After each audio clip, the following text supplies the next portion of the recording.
وصلى الله على سيدنا محمد وعلى آله وصحبه وسلم. سبحان ربك رب العزة عما يصفون وسلام على المرسلين والحمد لله رب العالمين.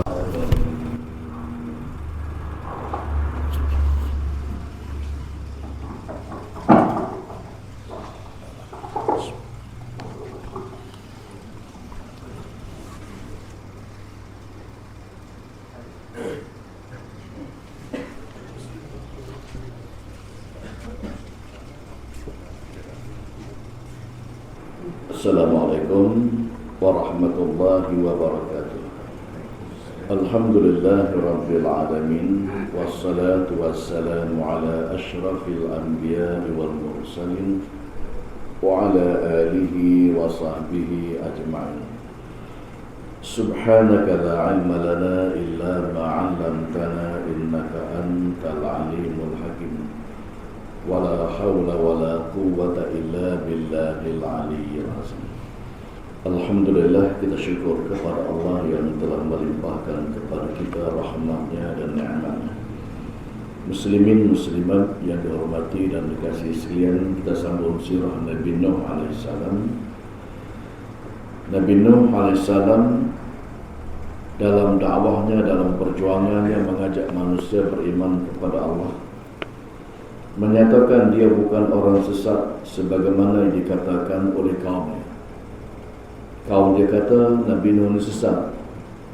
Nabi Nuh mengajak kaumnya beriman kepada Allah, mengajak kaumnya supaya taat kepada perintah Allah Subhanahu wa taala. Sebaliknya kaumnya menyatakan Nabi Nuh ini sesat. Termasuk istrinya sendiri menyatakan sesat. Begitulah juga hari ini pun orang-orang yang bukan Islam, dia kata orang Islam ni tak betul. Hak betulnya dia. Hindu kata dia betul, Buddha kata dia betul. Dia kata dia betul. Sebab tu dia pertahankan agama dia tu ratus ribu tahun. Ajaran Hindu tu lahir sebelum Nabi Isa di India. Ajaran Buddha pun lebih kurang tu juga. Dia tetap pertahankan agama dia itu sebagai agama yang betul. Sedangkan Islam inilah yang diisytiharkan oleh Allah sebagai agama yang betul. Al-yawma akmaltu lakum dinakum wa atmamtu alaikum ni'mati wa raditu lakum al-Islam madinah. Allah mengiktiraf Islam itulah sebagai agama yang diterima oleh Allah Subhanahu wa taala. Jadi kaum Nabi Nuh kata Nabi Nuh ni tidak betul, sesat. Nabi Nuh sebagai orang yang membawa ajaran salah, sedangkan Nabi Nuh mengajak kaumnya beriman kepada Allah Subhanahu wa taala. Sebagaimana disebutkan dalam surah Al-A'raf ayat yang ke-60 sampai ayat yang ke-63. Nabi Nuh mengajak kaumnya, menyeru kaumnya supaya jangan syirik kepada Allah Subhanahu wa taala, supaya jangan menyembah yang lain daripada Allah. Tapi dia menyatakan Nabi Nuh lah yang sesat. Nabi Nuh menyampaikan perintah daripada Allah Subhanahu wa taala, memberi nasihat kepada kaum dia supaya kaumnya itu kembali kepada fitrah, kembali pada ajaran yang benar, supaya mendapat rahmat daripada Allah Subhanahu wa taala. Nabi Nuh mengingatkan kaumnya tentang kebesaran dan kekuasaan Allah Subhanahu wa taala yang menciptakan mereka daripada tidak ada kepada ada, dengan harapan supaya mereka beriman. Mudah saja Nabi Nuh menyeru kaum, kita dulu tak ada, lepas tu kita ni ada. Yang menciptakan kita ini ialah satu kuasa yang agung, satu kuasa yang besar, Allah Subhanahu wa taala, supaya kaumnya beriman kepada Allah. Diterangkan kepada kaumnya perangkat-perangkat kejadian manusia, daripada nutfah yang Allah Subhanahu wa taala jadikan. Nutfah ini ialah benih antara laki-laki dengan perempuan, bertemu antara dua benih, kemudian berkembang menjadi darah, lepas itu berkembang lagi menjadi daging, kemudian pada mudghah, akhir sekali terbentuk manusia dalam rahim perempuan, dan akhirnya manusia lahir ke muka bumi dengan kuasa Allah Subhanahu wa ta'ala. Daripada tidak ada kepada ada. Nabi Adam daripada tak ada, Allah jadikan dia daripada tanah. Adam min turab, ada daripada tanah.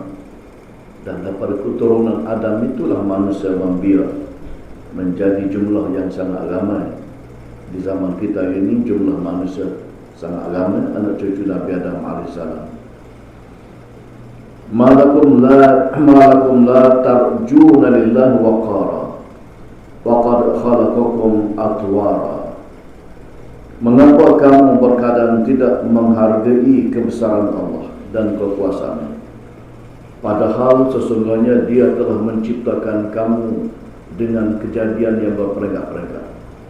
Nabi Nuh berkata kepada kaumnya, kenapakah kamu tidak menghargai Allah Subhanahu wa ta'ala yang telah menjadikan kamu daripada tak ada kepada ada, kemudian kamu membesar berperingkat-peringkat daripada bayi yang kecil yang tidak ada kekuatan, lama-lama menjadi orang muda yang gagah, yang kuat, lepas tu jadi orang tua, kemudian mati, lahir pula generasi yang baru. Itu semuanya tanda kekuasaan Allah Subhanahu wa ta'ala. Allah buat manusia daripada peringkat demi peringkat. Itu tanda kebesaran Allah, tanda keagungan Allah Subhanahu wa ta'ala. Jadi kenapa kamu tidak taat kepada Allah yang menjadikan kamu, yang telah memberikan segala-gala kepada kamu, makan, minum semua sekali diberikan oleh Allah Subhanahu wa ta'ala. Nabi Nuh membawa pula contoh-contoh kejadian Allah SWT terhadap alam semesta supaya mereka memahami. Nabi Nuh membawa pula contoh-contoh kejadian pohon kayu, kejadian bukit, kejadian segala-galanya di atas muka alam ini, supaya manusia dapat mengambil peringatan, supaya memahami. Bukan setakat kejadian manusia, kejadian makhluk-makhluk yang lain, binatang, pohon kayu, bukit bukau, gunung gandang, kesemuanya itu menandakan kebesaran dan keagungan Allah Subhanahu wa ta'ala. Dan semuanya akan mati belaka, akan musnah belaka. Tidak ada makhluk yang kekal, melainkan semuanya hancur binasa belaka. Semua hancur binasa belaka. Segala bukit bukau, gunung gandang, dunia ini akan hancur, manusia pun akan mati bila sampai masa dan ketikanya. Mereka pun akan mati juga, tak ada mereka yang hidup. Semua makhluk ada awal, ada akhirnya. Yang tidak ada awal dan tidak ada akhir ialah Allah Subhanahu wa ta'ala. Bila disebut makhluk, semuanya ada awal, ada akhirnya. Awal itulah mereka dijadikan, diciptakan oleh Allah Subhanahu wa ta'ala. Akhir itu ialah kemusnahan, kematian, kebinasaan makhluk. Kerana makhluk itu sifatnya lemah, sifatnya dijadikan oleh Allah Subhanahu wa ta'ala. Dakwah Nabi Nuh alaihissalam hanya diterima oleh segolongan kaum diterima oleh segolongan kecil saja, dan sebagian besarnya tidak terima. Di zaman mana sekalipun yang menerima seruan betul itu, yang benar itu, tak ramai. Yang menentangnya ramai. Begitulah juga dalam dakwah Nabi Nuh alaihissalam, dalam sejarah perjuangan Nabi Nuh alaihissalam. Yang terima Nabi Nuh dikatakan 83 orang, ya, selama 950 tahun. Allah bagi panjang umur Nabi Nuh. Dalam masa 950 tahun yang beriman hanyalah 83 orang sahaja. Manakala yang lain jumlahnya ramai, mereka tidak terima ajaran Nabi Nuh alaihissalam, mereka menolak. Dakwah Nabi Nuh diterima oleh segolongan kecil. Wa ma amana ma'hu illa qalil. Dan tidak ada orang-orang yang beriman yang turut bersama-samanya melainkan sedikit. Tak ramai, sedikit. Ajaran Nabi Muhammad pun yang Islam datang muka bumi ni, kalau nak kira berbanding dengan orang kafir, jumlahnya sangat ramai. Sangat ramai orang kafir yang beriman kepada Allah daripada dulu sampai sekarang ni, jumlahnya tidak banyak berbanding, secara berbanding dengan jumlah yang kafir. Berbanding dengan jumlah orang kafir ni, dengan Kristiannya, dengan Hindunya, dengan Buddha, dengan komuniknya, dengan tak ada agamanya, etis, golongan tak ada agama, sangat ramai jumlahnya. Yang beriman dan yang tak beriman itu tidak seimbang. Nabi Nuh menyatakan kepada kaum bahawa dakwahnya itu adalah ikhlas. Dia kata, saya ini bukan nak cari apa-apa, saya berdakwah ajak kamu beriman. Dakwah ini ialah kerana nak cari kerajaan Allah supaya kamu ni selamat. Dia tidak mengharapkan apa-apa pun, tidak mengharapkan upah, tidak mengharapkan apa-apa bayaran daripada kamu semua ni. Aku ajak kamu ni beriman kerana nak selamatkan kamu. Semua Nabi-Nabi itu ibarat macam perahu, macam bahtera, nak selamat orang sedang lemah. Manusia sedang lemah ni ialah manusia yang tidak beriman kepada Allah Subhanahu Wa Taala. Datang Nabi-Nabi, datang Rasul-Rasul dan pendakwa-pendakwa sepanjang zaman ibarat macam perahu. Ibarat macam perahu, nak angkat orang lemah, letak atas perahu supaya mereka itu selamat. Kalau dibiarkan begitu, mereka mati. Jadi peranan pendakwa dan Nabi-Nabi sepanjang zaman ialah untuk menyelamatkan manusia daripada syirik kepada Allah SWT. Kerana syirik ini adalah sebesar-besar dosa, dan sesiapa yang syirik kepada Allah selama-lamanya dalam api neraka. Adapun dosa-dosa besar yang lain, kalau bertaubat, Allah ampun. Dosa-dosa besar yang lain, walaupun besar, bunuh orang ni besar, berzina besar, minum Allah besar, berbagai-bagai dosa besar yang lain, kalau bertaubat kepada Allah, cukup syaratnya, cukup rukunnya, Allah terima taubat hamba-Nya. Nabi Nuh kata, saya berdakwah, saya mengajak kamu ni beriman bukan kerana apa-apa, nak selamatkan kamu.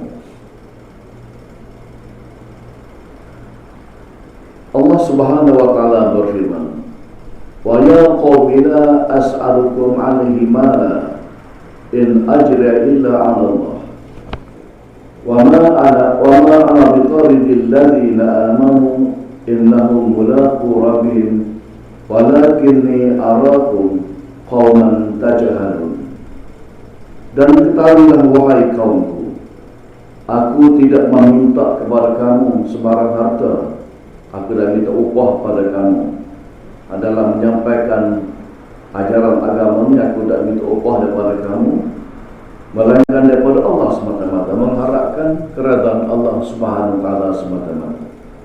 Dan aku tidak akan menghalau orang-orang yang beriman sebagaimana menghalau orang-orang sebagaimana yang kamu minta itu, kerana sesungguhnya mereka akan menemui Tuhan mereka.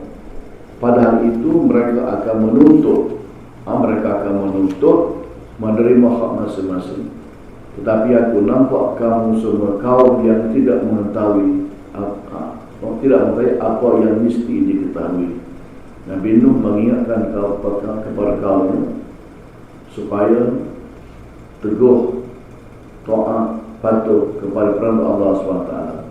Nabi Nuh mengingatkan kaumnya supaya kaumnya beriman kepada Allah SWT. Kaumnya kata, hak beriman tu halau dia. Nabi Nuh kata, macam mana nak halau orang beriman sedangkan mereka tu taat dan patuh kepada perintah Allah SWT. Sebagian besar daripada kaum Nabi Nuh tidak beriman dan tidak, bila berhujah mereka tak mampu berhujah. Manusia ni bila tak mampu berhujah dengan lidah, mereka guna kekuatan tangan. Mereka guna kekuatan tangan. Kekuatan pendakwah ialah berhujah. Kekuatan Nabi ialah berhujah dengan kebenaran daripada Allah Subhanahu Wa Taala. Mereka tak boleh berhujah macam Firaun dengan Nabi Musa, macam Nabi Ibrahim dengan Namrud, berhujah mereka tak gerak berhujah, maka mereka gunakan senjata yang lain. Mereka menggunakan kekuatan-kekuatan yang lain. Macam mana Firaun telah menentang Nabi Musa dan Namrud telah menentang Nabi Ibrahim dengan undang-undang yang sangat zalim. Mereka buat undang-undang untuk membunuh Nabi Allah Musa AS dan Nabi Ibrahim AS. Sebahagian besar daripada kaum Nabi Nuh ini tidak beriman, dan mereka tak gerak nak berhujah, tak ada modal nak berhujah. Beriman pun tidak, nak berhujah tak ada modal. Mereka melakukan berbagai-bagai ancaman pada Nabi Nuh. Mereka lakukan ancaman, termasuklah ancaman untuk bunuh Nabi Nuh AS. Sebagaimana Nabi Muhammad juga, mereka tak mampu nak berhujah dengan Nabi Muhammad. Akhir sekali mereka bermusyawarah, ambil keputusan, tak ada jalan lain dah nak sekat dakwah Nabi Muhammad ini, mereka bunuh saja.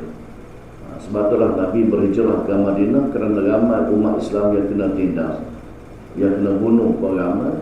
Nabi dirancang untuk dibunuh, maka Allah telah memberi jalan kepada Rasulullah supaya berhijrah ke Madinah.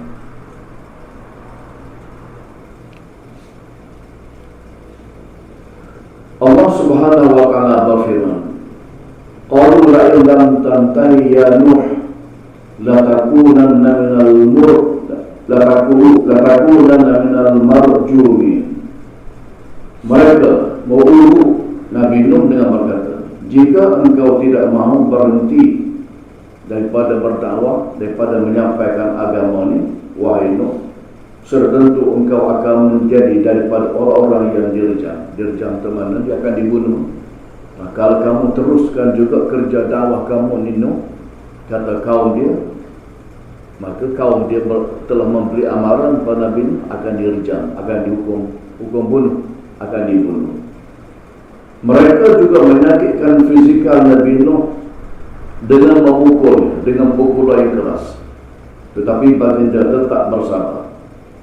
Di samping caci maki, tuduh sebagai bawa ajaran sesat, kaum Nabi Nuh juga pukul Nabi Nuh, menyakitkan tubuh badan Nabi Nuh. Bukan main slow-slow, tapi main dengan cara kasar, sampai melukakan tubuh Nabi Nuh. Baginda sedih dengan kaumnya yang terus-menerus menolak kebenaran. Yang golongan menolak kebenaran ini sepanjang zaman.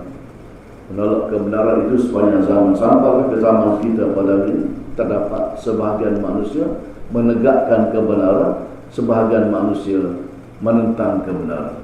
Sampai ke zaman kita pada ini. Apabila kebenaran itu lama, tak menegak kebenaran pun tetap ada sepanjang zaman. Yang menegakkan kebenaran tetap ada sepanjang zaman, yang menolak kebenaran tetap ada juga sepanjang zaman. Maka berlakulah pertarungan dan pertempuran antara kebenaran dengan kebatilan.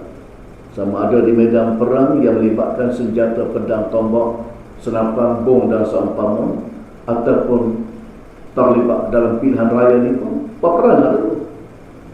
Pilihan raya itu satu bentuk peperangan zaman dahulu antara kebenaran dengan kebatilan. Satu pihak duduk di sebelah kebenaran, satu pihak duduk di sebelah kebatilan. Maka yang benar itu walaupun kalah, lama-lama diberikan kemenangan oleh Allah Subhanahu wa ta'ala. Allah mengingatkan Nabi Nuh AS supaya jangan bersedih hati. Tak usah sedih lah. Allah tak terima kebenaran, jangan bersedih hati. Allah mengingatkan Nabi Nuh jangan bersedih hati. Kaumnya tidak akan beriman melainkan hanya sedikit daripada mereka. Tak ramai yang beriman, yang diberikan petunjuk oleh Allah SWT itu wajarlah sedikit. Yang dapat hidayah itu tak ramai.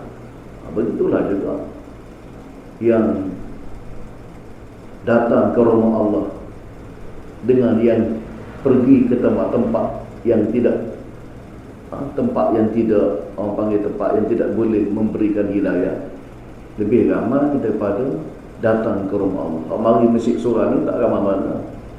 Tak masuk stadium berhibur dalam stadium itu jumlahnya ramai. Jadi Allah kepada kebenaran itu tak ramai sepanjang zaman. Hak menolak kebenaran itu jumlahnya sangat ramai. Itulah yang berlaku kepada Nabi-Nabi dan Rasul-Rasul, termasuklah Nabi Nuh AS. Kaum Nabi Nuh AS yang degil itu menolak kebenaran yang disampaikan oleh baginda. Mereka menutup telinga dengan serapat-rapat sebagaimana yang dinyatakan dalam kitab suci Al-Quran Al-Karim. Mereka ini tutup telinga, tak mau dengar seruan Nabi Nuh. Mereka tak mau dengar seruan Nabi Nuh. Dan begitulah juga berlaku di zaman mana sekalipun. Mereka tidak mahu menerima kebenaran. Kadang-kadang orang bang pun mereka marah. Orang bang pun mereka marah. Padahal bang itu seruan untuk mengajak manusia supaya mengabdikan diri pada Allah. Maklum di Pulau Pinang ada orang tinggal di sekitar masjid Pulau Pinang dengan bang kuat tak marah. Jangan pasang speaker di luar masjid. Nanti mengganggu orang. Kalau waktu subuh ganggu orang tidur. Sedangkan suara azan itu suara untuk menarik manusia, mengajak manusia supaya mengabdikan diri pada Allah Subhanahu wa taala. Mereka menghina dan mengejek Nabi Nuh dengan menyatakan sesat kepada baginda. Termasuk isteri Nabi Nuh sendiri pun bersekongkol dengan golongan yang menghina Nabi Nuh. Mereka bersekongkol sebagaimana yang disebutkan dalam surah Al-A'raf ayat 61 sampai ayat yang 62. Ketika Nabi Nuh sedang membuat bahtera, Nabi Nuh mengingatkan para kaumnya, kalau sekiranya kamu ini tidak beriman kepada Allah, nanti datang bala. Dan bila datang bala ni, semua orang tak tahan, tak tertanggung. Bala yang Allah turun, tak ada orang boleh tahan, tak ada orang boleh tanggung. Akan binasa belaka-laka. Itu peringatan Nabi Nuh. Akhir sekali Nabi Nuh buat sebuah bahtera. Bahtera ni maknanya ibarat perahu besar. Bahtera ni kapal. Bila Nabi Nuh buat, dia mengejek Nabi Nuh, dia menghina Nabi Nuh. Dia kata Nabi Nuh ni bodoh, buat bahtera atas darat. Bahtera ni duduk air, tapi dia buat atas darat. Dia mengejek Nabi Nuh dengan ejekan-ejekan yang menampakkan kebodohan mereka sendiri. Tak nampak cerdik tapi nampak bodoh. Mereka tuduh Nabi Nuh sebagai gila. Itu peringkat sampai ke satu peringkat, dia tuduh Nabi Nuh sebagai gila. Dan kebanyakan Nabi dituduh begitu oleh kaum mereka. Dituduh sebagai gila, dituduh sebagai sesat, dituduh sebagai tukang-tukang sihir. Allah Subhanahu wa taala berfirman, "Kadzabat qablahum qaum Nuh fakadzabu 'indana wa qalu majnun wazdujir." Sebelum mereka, kaum Nabi Nuh juga telah mendustakan rasulnya, yaitu mereka mendustakan hamba kami Nabi Nuh, serta mereka menuduhnya dengan berkata dia seorang gila, majnun, dan dia telah diancam, dihalang daripada menjalankan dakwah. Kaum Nabi Nuh sekat dakwah Nabi Nuh, halang dakwah Nabi Nuh. Dia tuduh Nabi Nuh dengan tuduhan-tuduhan yang berat, dan dia mengancamkan tubuh badan Nabi Nuh, menyakitkan tubuh badan Nabi Nuh, dituduhnya dengan gila. Jadi perkataan gila, majnun ini tuduhan biasa yang diterima oleh Nabi sebelum lepas itu pun. Allah Subhanahu wa taala berfirman, "In wa illa rajulun bihi jannatun fatarabbasu bi hatta hin." Dia tidak lain hanyalah seorang laki-laki yang mengidap penyakit gila. Ini kata kaum Nabi, ini laki-laki ini lelaki gila. Itu Nabi Nuh sebagai gila. Oleh itu tunggulah akan perubahan keadaannya hingga ke satu masa. Di samping menuduh gila, mereka juga menyatakan Nabi Nuh ini kena sihir. Nabi Nuh ini kena sihir, dituduh Nabi Nuh kena sihir. Itu tuduhan-tuduhan yang juga dilemparkan kepada Nabi Ibrahim AS dan Nabi Muhammad SAW. Walaupun Nabi Nuh dituduh dengan berbagai-bagai tuduhan, menghadapi tekanan dalam dakwah, tetapi tidak sedikit pun menjejaskan dakwah baginda, terus berdakwah, tak peduli pada siapa-siapa pun. Dia terus berdakwah. Akhir sekali diugu untuk dibunuh Nabi Nuh. Qalu la illam tantahi ya Nuh latakunanna minal marjumin. Mereka mengukuh dengan berkata, jika engkau tidak mahu berhenti, tidak berhenti berdakwah, wahai Nuh, sudah tentu engkau akan menjadi orang-orang yang direjam. Maknanya akan dihukum mati, akan direjam sampai mati. Ancaman bunuh sedikit pun tidak menjejaskan dakwah. Nabi Nuh tak berganjak, satu enci pun tidak berganjak daripada perjuangan baginda untuk menyelamatkan kaumnya yang syirik kepada Allah Subhanahu wa taala. Nabi Nuh terus bertawakal, berserah kepada Allah, terus meminta pertolongan kepada Allah Subhanahu wa taala dalam usaha dakwahnya. Kerana tidak ada dakwah yang tidak ada ujian. Dakwah Nabi-Nabi ini penuh dengan ujian. Kata Syekh Mustafa Masyhur, kalau dakwah ni jalan yang mudah, tak ada halangan, tak ada ujian sikit, kena cek balik. Kena cek balik, betul ke tak? Betul ke tak? Kamu berdakwah kalau tidak ada sebarang ujian. Kerana dakwah Nabi-Nabi dan Rasul-Rasul penuh dengan ujian. Kata Syekh Mustafa Masyhur. Syekh Mustafa Masyhur orang Mesir. Dia telah dihalau keluar daripada Mesir. Dia lari daripada Mesir. Ramai pemimpin-pemimpin gerakan Ikhwan Muslimin di negeri Mesir, pendakwa-pendakwa yang dihukum gantung sampai mati pun, yang dibunuh pun, yang kena penjara. Tak sakira. Yang kena penjara tu 10,000 kena penjara. Kerana dakwah, kerana perjuangan. Sebahagian daripadanya keluar daripada Mesir, termasuklah Syekh Mustafa Masyhur. Dia kata dakwah ini kena tengok contohnya pada Nabi-Nabi dan pada Rasul-Rasul. Dakwah Nabi-Nabi dan Rasul-Rasul itu penuh dengan ujian, penuh dengan cabaran, penuh dengan dugaan. Jadi kalau dakwah kita pada hari ini tak ada sebarang masalah, dihampar pula dengan permainan email, kena cek balik, takut-takut tersilap jalan. Kerana dakwah Nabi ini bukan lagu tu. Dakwah Nabi bukan lagu tu. Kemuncak perentangan dakwah Nabi Nuh AS ialah mereka mencabar baginda supaya mendatangkan kepada mereka azab jika ajaran Nabi Nuh itu betul.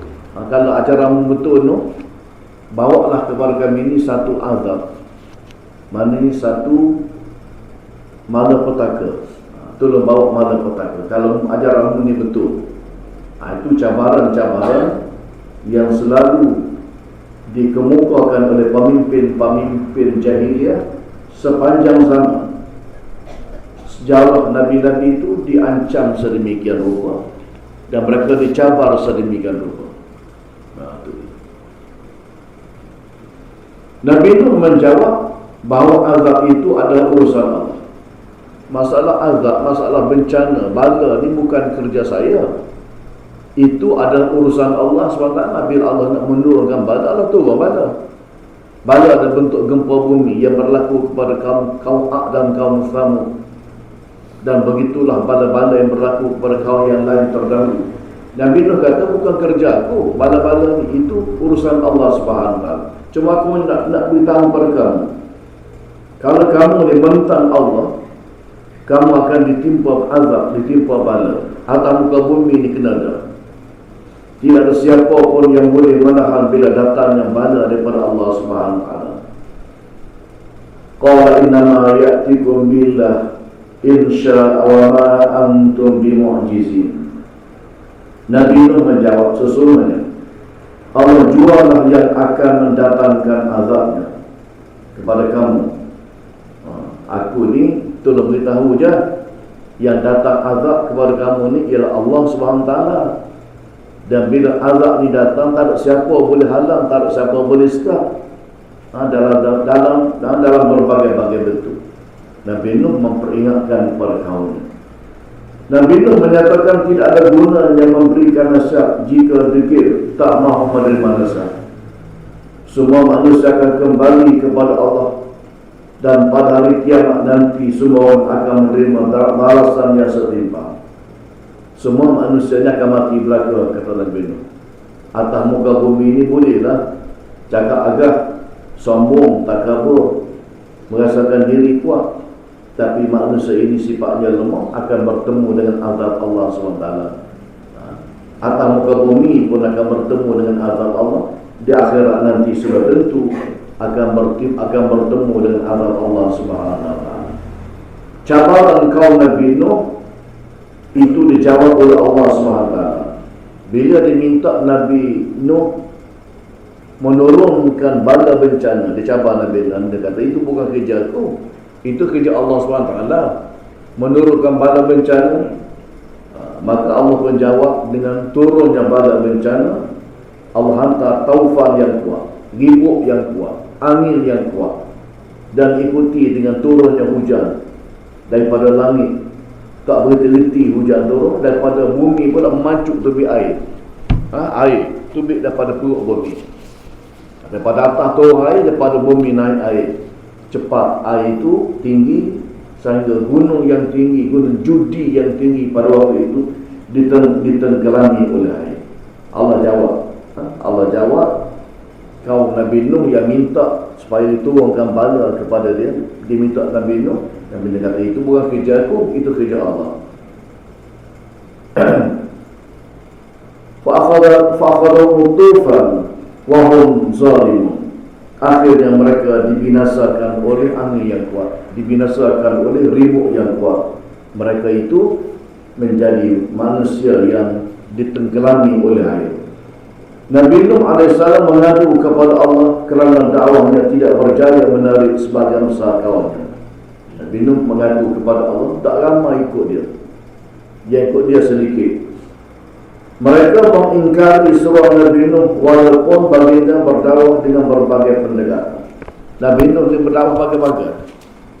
Nabi Nuh berdakwah dengan cara berdialog, dengan cara menyampaikan satu hal yang mana dia beritahu. Dia mengingatkan kaumnya supaya jangan melakukan perbuatan syirik, nanti datangnya bala, ancaman. Nabi Nuh beritahu dalam bentuk ancaman pun ada, dalam bentuk berita gembira pada orang beriman akan mendapat keuntungan bukan saja atas muka bumi, tetapi juga mendapat keuntungan di akhirat. Orang yang tidak beriman akan datang azab atas muka bumi, terima azab, di akhirat juga akan menerima azab Allah Subhanahu wa taala. Jadi pendekatan tu cara bagaimana Nabi Nuh mendekati kaum. Dia ketuk rumah, setiap rumah dia ketuk. Setiap rumah kalau dia ketuk, menyeru, mengajak beriman kepada Allah.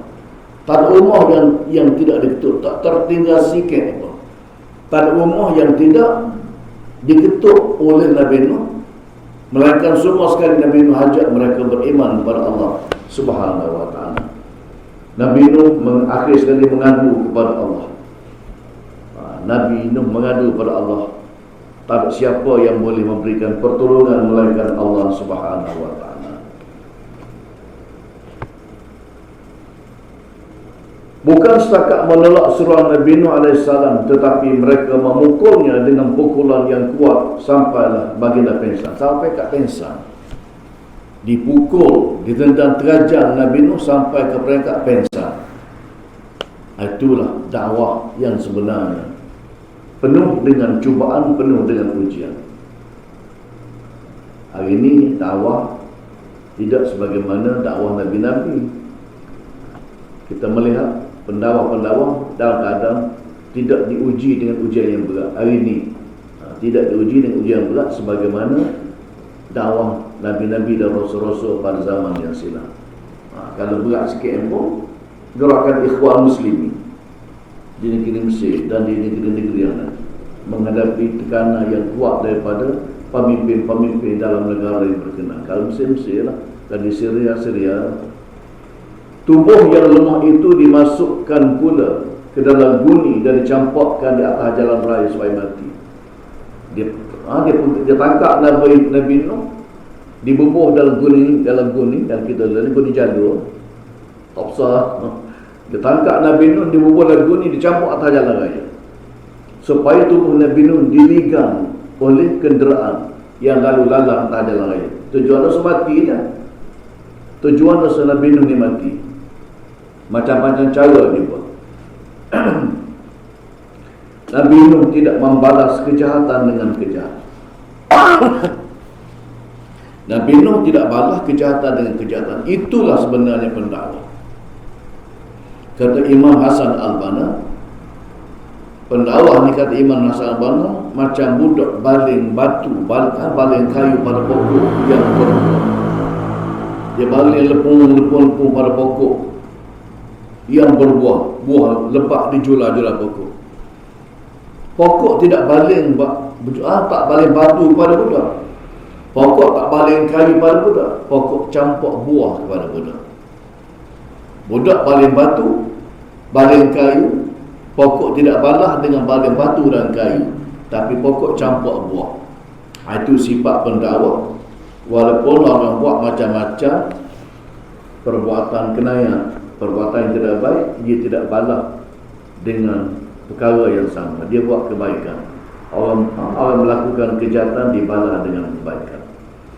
Tidak ramai kaum Nabi Nuh menjadi orang-orang yang baik. Sebaliknya, semakin bertambah ramai muncul orang-orang yang menentang Nabi Nuh AS. Allah Subhanahu wa ta'ala menyatakan kepada Nabi Nuh, jangan bersedih hati, kerana tidak akan beriman di kalangan kaum itu melainkan orang yang telah beriman. Orang beriman ni, ataupun orang yang mendapat hidayah itu, maka mereka akan dapatlah hidayah. Yang tak dapat hidayah, tak dapatlah hidayah. Begitulah berlaku sepanjang zaman. Walaupun anak yang sama, ada yang diberikan hidayah taufik dan hidayah oleh Allah SWT, ada yang tidak mendapat taufik dan tidak mendapat hidayah. Duduk dalam sebuah rumah, tetapi ada yang beriman kepada Allah, ada yang tidak beriman kepada Allah. Kalau di Indonesia tu terang, dalam sebuah rumah tu macam-macam agama ada. Suami Islam, isteri Kristian, anak-anak pun ada yang tak ada agama. Itu dalam sebuah rumah di Indonesia. Kat kita ni taklah berlaku lagu tu, kat Malaysia kita ni. Cuma ada yang bersama menegakkan kebenaran, ada yang menolak kebenaran. Itu adalah sesuatu yang menjadi fitrah sepanjang masa, sepanjang zaman. Yang berjuang menegak kebenaran itu ada dalam masyarakat, yang menentang kebenaran pun ada sepanjang zaman. Nabi Nuh berdoa kepada Allah Subhanahu wa ta'ala supaya tidak membiarkan kaumnya yang sangat degil itu hidup di atas muka bumi. Nabi Nuh berdoa, hak degil-degil ni, hak kepala ni, jangan hidup atas muka bumi. Hidup atas muka bumi pun tak ada guna. Jenis degil-degil macam ni, supaya dibinasakan oleh Allah Subhanahu wa ta'ala. Wa qala Nuh, Rabbi la tadhar 'alal ardi minal kafirina dayyara. Daripada Nabi Nuh merayu dengan berkata, wahai Tuhanku, jangan kau biarkan seorang pun daripada orang-orang kafir itu hidup di atas muka bumi. Nabi Nuh berdoa kepada Allah, jangan hidup orang kafir atas muka bumi. Biarlah mereka itu dibinasakan oleh Allah Subhanahu wa ta'ala. Di samping itu Nabi Nuh AS berdoa supaya golongan yang beriman, supaya golongan beriman itu diselamatkan. Allah telah menyelamatkan golongan beriman. Allah binasakan golongan yang tidak beriman. Qala rabbi inna qaumi kadzdzabun faftah baini wa bainahum fatahan wa najini wa man ma'ya minal mu'minin. Nabi Nuh berdoa dengan berkata, wahai Tuhanku, sesungguhnya kaumku ini telah mendustakan aku, telah membohongi aku. Oleh kerana hukumlah mereka ini. Hukumlah mereka ini dan selamat orang beriman. Orang beriman selamat. Orang yang durhaka ini hukumlah dia dengan hukuman yang sewajar, dengan hukuman yang sepatutnya. Permohonan Nabi Nuh AS Allah dengar. Nabi Nuh berdoa supaya selamat orang beriman dan hukum orang yang tidak beriman. Allah mendengar suara Nabi Nuh, Allah mendengar doa Nabi Nuh, dan Allah kemudiannya memperingatkan kepada Nabi Nuh supaya membuat persiapan untuk menghadapi bencana yang besar yang akan berlaku dan tidak pernah berlaku sebelum daripada itu. Nabi Nuh diperingatkan oleh Allah SWT supaya buat bahtera sebagai persiapan untuk menghadapi banjir yang besar.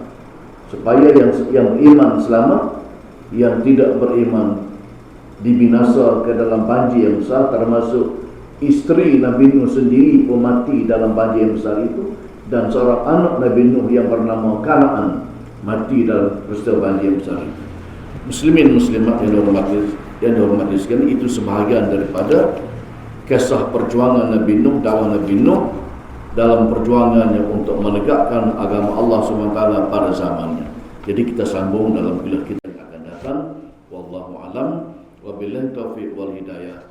Wassalamualaikum warahmatullahi wabarakatuh.